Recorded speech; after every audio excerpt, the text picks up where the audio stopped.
are a number of obsolete buildings and areas of land, otherwise known as brownfields, within Massachusetts. Areas of land that are never reused or are either torn down via demolition, which results in large quantities of non-biodegradable waste being deposited into landfills.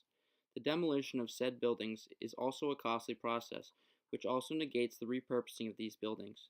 However, why not recycle these buildings? Why not establish already built infrastructure into something new? Why not make the investment to revive these buildings, such as the Old Mill District in Holyoke, Massachusetts? On site of the old Parsons paper mill in the Mill District of Holyoke, Massachusetts, we met with Holyoke Planning Department Project Manager John Dijak, as well as Aegis Cogeneration Systems Project Manager Alex Kuskovich, to discuss problems they ran into and the processes they went through while moving forward with their plans to redevelop this once great paper mill. In an interview with Aegis Cogeneration Systems Project Manager Alex Kuskovich, we asked what problems they ran into when work commenced on the property. There was 600,000 tons of commingled material. That was our expectation.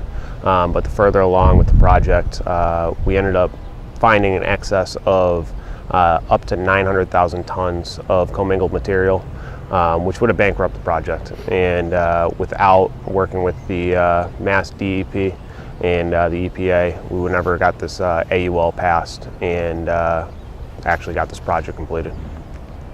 Next, we asked if they had met their expected plans for the size of their implemented solar field.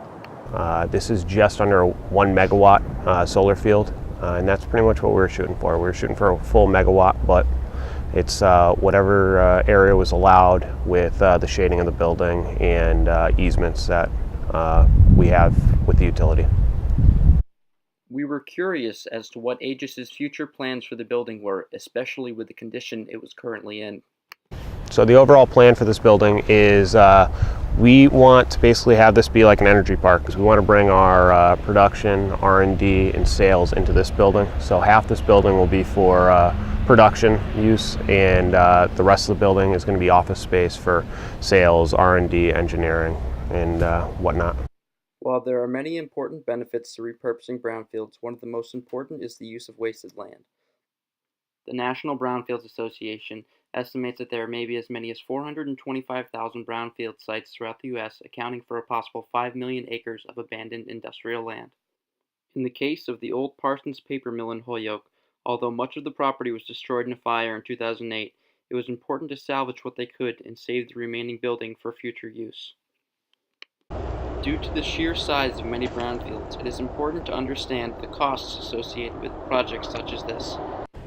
I think the initial costs were the cost to remediate the building, and our total project budget to do that was about $3.5 million. So that's just to remediate it and stabilize the building. Costs beyond that are all going to be determined by what the company actually does here. Aegis worked with the City of Holyoke to obtain grants and capital investments from Eversource, Mass Development, Brownfield Remediation Fund, and other sources totaling over $3.5 million, as well as a tax incentive from the City of Holyoke to help fund their project. This is part of our urban renewal plan. So the project was through our Holyoke Redevelopment Authority. The history of Holyoke is you had a lot of industry next to residential areas, and you still, this has a significant impact not only to the companies right around here, because this was a very blighted property for about a decade, and but also for the residents. So it was a tremendous improvement just to be able to clear the property, remediate it, and look forward to the company's further investment here. Rejuvenating buildings like Parsons Paper Mill reduces the amount of waste being put into landfills, reduces dead space in communities, increases property value in surrounding areas, potentially creates jobs and revenue, and can even help keep a city or town's history alive. Reusing and redeveloping these old mills sets a foundation for other local governments to follow in Holyoke's footsteps. Incorporation of repurposed buildings in a failing community can help to revitalize and create a better environment for everyday users. Through informing the public and government regarding the importance of such projects and seeking further funding for site cleanups, we can help to revitalize rundown areas.